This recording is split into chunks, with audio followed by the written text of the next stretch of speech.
क्या सच में खुशी सिर्फ दौलत, शोहरत और बड़ी इज्जतों में छुपी हुई है?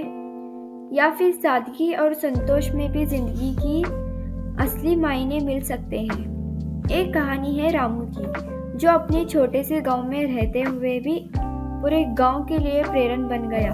जानिए कैसे उसकी साधारण जिंदगी ने अनमोल सबक सिखाया। साधारण जिंदगी की कहानी। एक छोटे से गांव में रहने वाला रामू एक साधारण और खुशमिजाज इंसान था। उसका जीवन सीधा साधा था। वह हर सुबह सूरज उगने से पहले उठता, हाथ मुंह धोकर पास की नदी के किनारे थोड़ी देर टहलने जाता। वहां के शांत वातावरण में उसे सुकून मिलता। रामू का काम खेत में था। वह दिन भर मेहनत करता, फसल बोता, सिंचाई करता और शाम को थक हार कर लौटता। उसका छोटा सा घर मिट्टी का बना था, लेकिन उसमें प्यार और सुकून भरा था। रामू की माँ हर दिन उसके लिए सादा खाना बनाती, रोटी, दाल और सब्जी।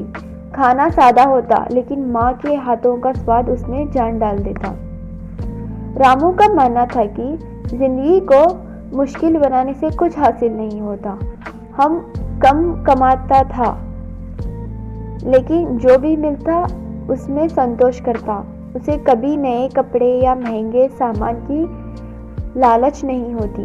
उसका कहना था कि जिंदगी में अगर मन शांत हो और पेट भरा हो तो यही सबसे बड़ी दौलत है। रामू के पास ज़्यादा दोस्त नहीं थे, लेकिन जो भी थे सच्चे थे। गांव के बच्चे उससे कहानियां सुनने आते और वह हंसते हंसते उन्होंने अपने जीवन के छोटे छोटे अनुभव सुनाता। एक दिन किसी ने रामू से पूछा, तुम्हें कभी बड़ा बनने का सपना नहीं आया? रामू ने मुस्कुराते हुए कहा, बड़ा बनने के लिए बड़ी चाहते चाहिए, और मैं अपनी छोटी छोटी खुशियों में ही बड़ा हूँ।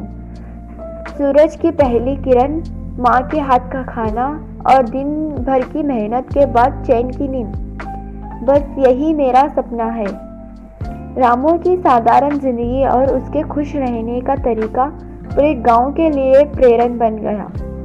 लोगों ने सीखा कि सादगी में ही असली खुशी छुपी है।